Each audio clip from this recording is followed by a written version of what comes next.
మండలం సీతారాంపురం స్టేజీ వద్ద ఆర్టీసీ బస్సును ఢీకొట్టిన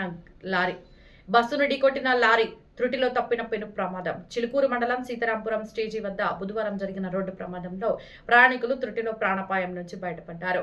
మిర్యాలగూడ డిపోకు చెందిన ఆర్టీసీ బస్సు మిర్యాలగూడ నుండి కోదాడ వైపు వెళుతుండగా ఈ ఘటన చోటు చేసుకుంది.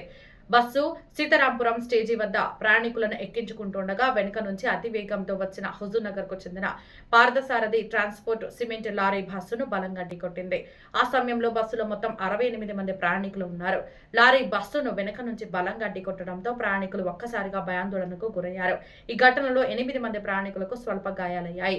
సమాచారం అందుకున్న కోదాడ ఆర్టీఓ జిలానీ, చిలుకూరు తహసీల్దార్ ధ్రువకుమార్, ఏఎస్ఐ వెంకటేశ్వరరావు, ఎస్కే సలీం, సతీష్, అరవిందులతో కలిసి వెంటనే సంఘటనా స్థలానికి చేరుకున్నారు.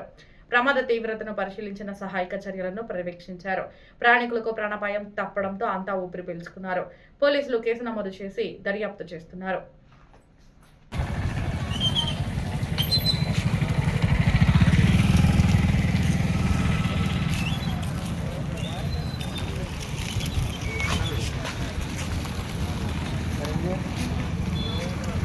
Oh,